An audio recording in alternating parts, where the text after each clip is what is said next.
do it for Super Bowl, less than 2 weeks away. Yeah, no matter if you're cheering for the Patriots or the Eagles, as usual, the commercials will actually usually attract even more attention than the game itself. So we're joined once again by Rick Laney from Rick Laney Marketing. Always good to see you. Good to see you, Kristen. Let's talk about these commercials. So you think this is going to be a challenging year for advertisers. Why? It is. It's already a challenging year, and I think you have a number of advertisers, mainstay advertisers for the Super Bowl, who are kind of scratching their head wondering what to do with that time. And the reason for that is kind of the polarized political climate. And you look back over the past couple of years, you kind of have a history of companies who have taken a stand on something and it came back to bite them. Yeah. Well, I mean, and obviously one of the big issues at the beginning of the football season were the protests concerning the national anthem. Is this going to play into this year's advertising somehow? It already is. Okay. AmVets tried to place an ad with the NFL. This was a print ad in the program, and it was rejected. It was basically take a stand, kind of in response to players taking a knee.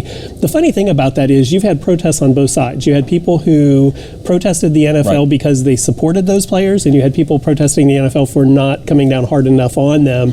And so from an advertising standpoint, that's kind of a no-win. I mean, you're going to alienate somebody. That's right. Viewership's down, no matter whose numbers you look at. NFL viewership was down 5 to 8% this year. Many people, of course, attribute that to the taking a knee and the president coming back against the NFL on that issue.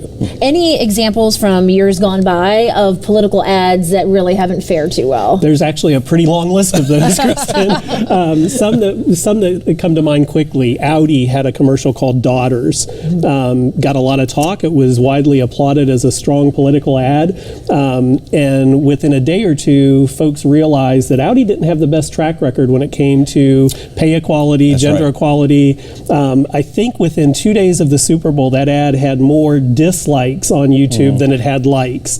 Another good example of that was 84 Lumber last year. 84 Lumber had an ad that their CEO maintains to this day was about opportunities for people at 84 Lumber. But the imagery in the ad was an Hispanic mother and daughter. The commercial ended with a picture of a large wall. I remember that. And it was very hard not to see that in a year ago's political climate and not think that that was a politically based ad. Right. A lot of talk about that one, I know, after the game. All right.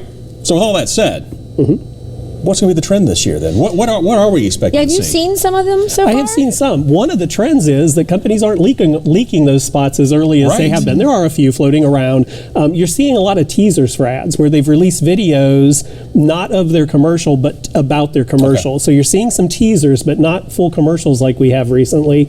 I think another trend you're going to see this year is it costs $5 million for 30 seconds. And over the past few years, we've watched car companies in particular make longer and longer commercials. I think this year what you're going to see is companies do a series of 15-second ads. Pepsi's doing that with Mountain Dew and Doritos. They're doing a series of very short ads.